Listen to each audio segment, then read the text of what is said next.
Hey, Xiaomi here. So today I wanted to film the mid-year book freakout tag. Now I have filmed this tag in 2 other years and I wanted to continue the tradition. So I was like, you know what? Let me just film this tag because it is something that I really like to do, you know, sort of a check-in to the books that you have read so far throughout the year.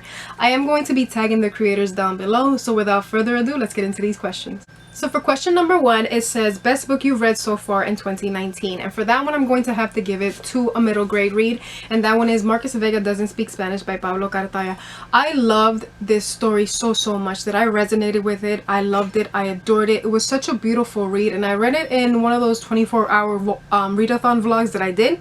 I highly suggest for you to check that one out because like all my emotions, you know, were set out in that video. But this was a beautiful story about finding your family, about discovering what it is, you know, to deal with tough situations. Also a hard-working single mom and her trying to get her kids, you know, in a better state. There's also wonderful representation, Latino representation of Puerto Ricans, and also, you know, them not knowing anything about Puerto Rico and actually going to the island and visiting it because it does take place in the United States.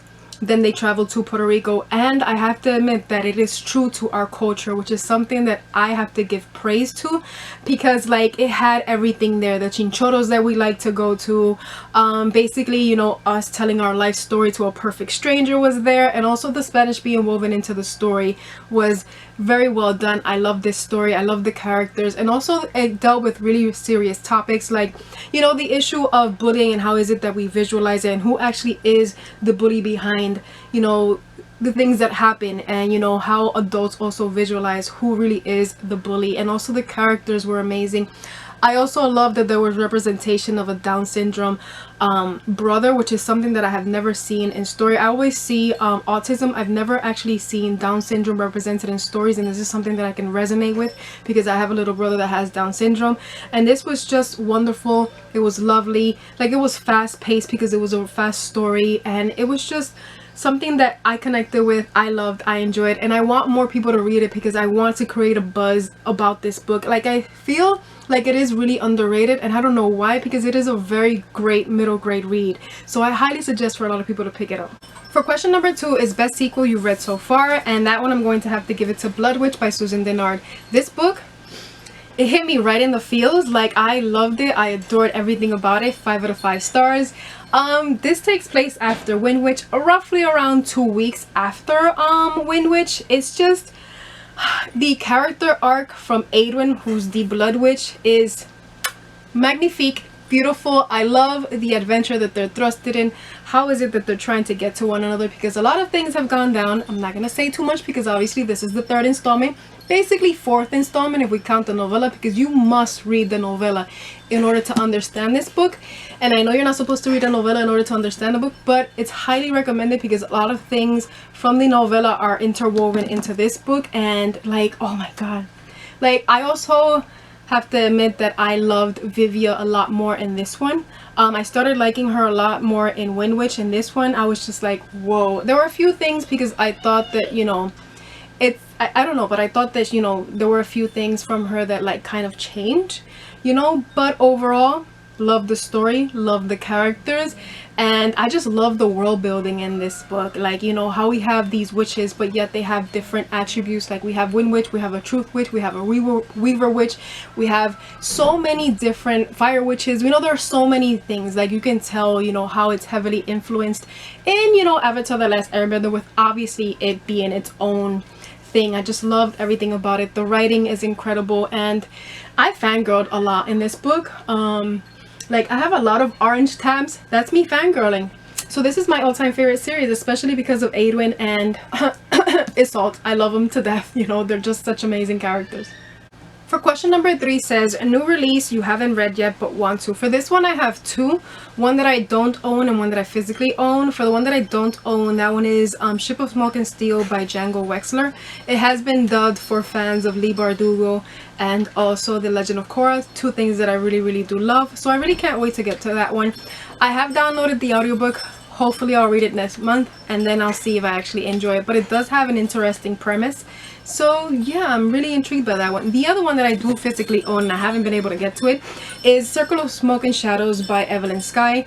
This one is basically deals with assassins and them trying to prove themselves, but then one day they stumble upon this strange encampment with these weird soldiers, so they decide to infiltrate here, and obviously a lot of things go down. So there's a lot of things that are going to happen, also a lot of mystery, there's magic in the story. So I'm very intrigued by this one, and I hope to get to it soon because it was one of my highly anticipated releases for the year. So yeah, this is the one that I'm going to mention for it.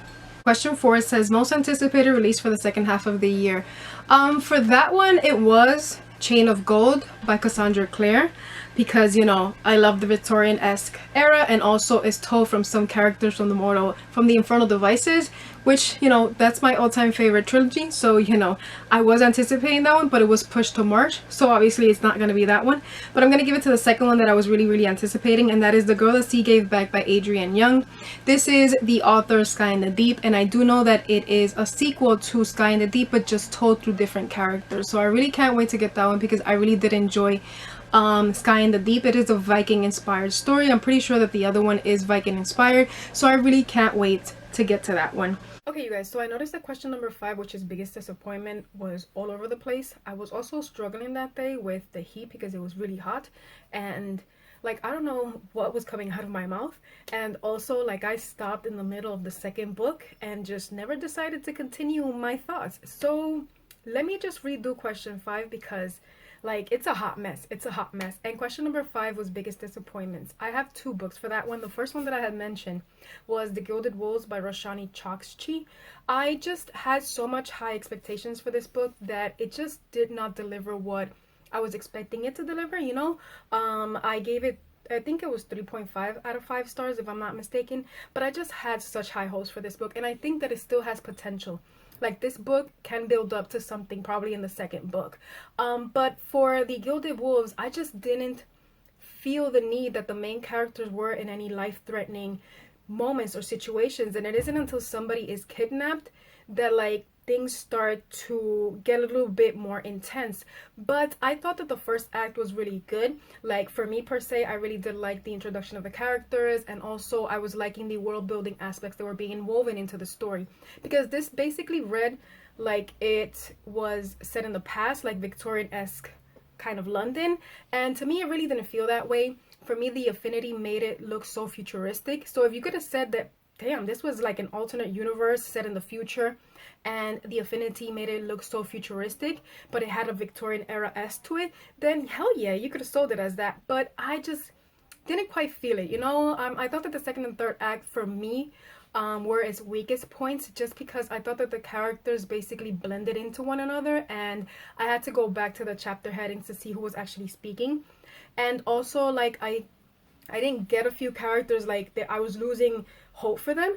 And also there was a specific character that I really did enjoy, because I thought that this character was just so broken that this character really didn't need a lot of help, and I would have loved that they would have taken it in that route if, you know, this character would have been helped instead of just, you know, brushing his situations under the rug. You know, these were things that had to be experienced, that had to be felt, and he needed a lot of comfort. I also did not like the death of a certain character just to basically boast another character's agenda or their vendetta. I just didn't agree with that. And even though I did love other characters like Enrique was a character that I really did adore. Like he made me laugh so much. And there were other characters like Lila, and Severin. I still never got Severin, you know. He was also called a madman. I still don't know why, but there's a lot of things that I can say about The Gilded Wolves that I really didn't enjoy. There were things that I did enjoy, like, you know, I will continue this series because, like I said, I think that this has potential, but it just wasn't my fave, you know. It wasn't my fave. For the second book that I mentioned was, please don't hate me, but it was Red, White, and Royal Blue by Casey McQuiston. I can't pronounce these names. What the hell's wrong with me? But yeah, that one I gave a 3.5 out of 5 stars. Even though I did love the representation, I love the family dynamics, and I love the ending of the story. For me, the opening was really boring. I didn't get the connection that they had. I'm a character-driven reader, so I need a deeper sense of connection. I need, to feel that this person is there for me. Whether it be the most minimal of aspects, I just really need that to be abundant in the story in order for me to root for them. I don't think that a book or characters within a book should be just basically banging and then okay with it, and then just that I don't think that sexual desire should be the drive for these characters. I wanted a little bit more, and it isn't until the second act or like halfway through the book that we actually got that. But I really didn't care that much for a lot of the political aspects that were being presented in the story, and there were also a lot of other things that I was just like not connecting with. But overall, it did end really, really good. And then I started getting a little bit emotional towards the end. So yeah, those are the two books that I'm going to mention for this one. But please don't hate me. Reading is subjective, but I wanted to love Red, White, and Royal Blue. You have no idea how much I wanted to love it, but there were just a couple of things that I just wasn't agreeing with. For question number 6 is biggest surprise, and for that one I'm going to have to give it to Scythe by Neil Shusterman. I honestly went into this book expecting that I wasn't going to enjoy it because I just wanted to get it out of my TBR, and you know what? I freaking fell in love with this book. I love how it, the world building was just so insightful, and how it dealt with corruption, and how basically death has been eradicated, and also this utopia that's being created, and also the downfall of Earth, that made that utopia being created. The characters were so amazing that they were characters that I actually could root for, and I wanted to know more from them, and I just wanted nothing but good things for them. It was just something that was really amazing to read, and it was just, honestly, this was a breath of fresh air because it was something that was completely different from anything that I have read. And just the thought of creating a scythe and having that power in your hands, and also what you're willing to do with it, and also the plot twists and turns that were happening. I was not expecting anything, and I just simply devoured this story from beginning to end, and I can't wait to continue with the other installments. But this was one that I honestly loved, enjoyed so much. I gave it 5 out of 5 stars, and I highly recommend for people to read it because you never know, it might become one of your favorite reads. For question number 7, it says favorite new author, and for that one I'm going to have to go with Trail of Lightning, Rebecca Roanhorse. I really did enjoy this story. I loved her storytelling and how she tells stories from Native Americans, and also how she wove magic into it, because here we do have a demon hunter, and I really did love the characters, the story, and how was it that the world building was brought to life. So I'm definitely gonna have to say her, and I also can't wait to get into the second installment, but I really did enjoy that one. Another one that I'm gonna say, because this person has quickly become an auto by author for me, is Elizabeth Acevedo, the author of The Poet X and also With the Fire on High. I just love how she writes stories that are important for young adults right now, and stories that they can resonate with, stories that are strong, impactful, and really important to be told. And I just love her writing and her characters. I just love everything that she does, and I want more books from her. That's why she's become an auto by author, because she's really important in young adult literature, and also the topics that she brings to the table. So yeah, definitely her. Question number 8 says favorite new fictional crush, and for that one I'm gonna have to go with Soren from Warrior of the Wild by Trisha Levenseller. Oh my god, he was just such a sweetheart. I loved him, I adored him. Also how he wanted to protect Resmira, and how much there are a lot of things about him that I want to say, but I can't because of spoilers. But he was just so lovely, and also what he told Resmira on page, I have a bookmark there, on page 225.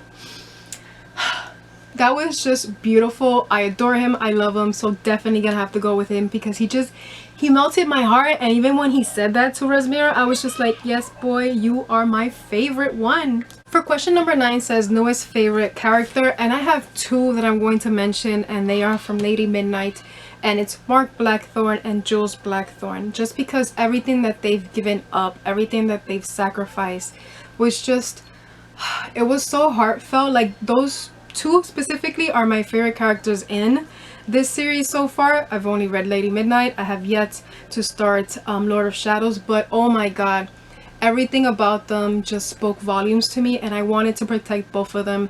It was just adorable. I love them, I adore them, and I just want nothing but great things for them, because they're those kind of characters that you just want to root for and hope that everything, you know, turns out great in their life. Question number 10 is book that made you cry, and the only book that made me ugly cry this year is Aurora Rising by Amy Kaufman and Jay Kristoff. That ending, it broke my soul. It shattered it into a million pieces, and that's all I'm gonna say. I'm not gonna forgive them for this, because I really enjoyed that character so much, and like I just couldn't handle it. So yeah, if you want to see my emotions for this book, I'm gonna keep on saying this, but if you want to see my emotions for this book, please check out the bingo-a-thon vlog nearly towards the end. You're gonna see how this book made me ugly cry. I just I couldn't. For question 11, it says a book that made you happy, and for that one I'm going to go with The Prince and the Dressmaker by Jen Wong. This was just such a cute, adorable story that was told, and I'm so glad that I picked it up. It was everything that I wanted in a graphic novel, and you know, that ending was also very precious. Like, what is it with endings and destroying my soul, right? But this one was one that I was really content that I actually picked up. Question number 12, it says most beautiful book you've bought so far this year or received. For that one I'm gonna have to go with The Fire on High by Elizabeth Acevedo. I love the cover. It's adorable, it's lovely, it's true to the story because she does want to be a chef.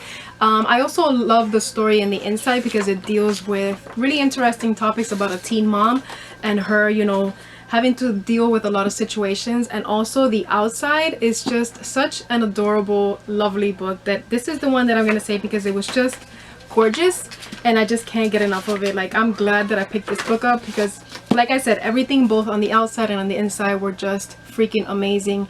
And Imoni was one that just, I loved her so much. That's all I'm gonna say, but this was a very lovely read. Final question, question 13, says what books do you need to read by the end of the year? I'm gonna choose 3 because I can't choose one for this question.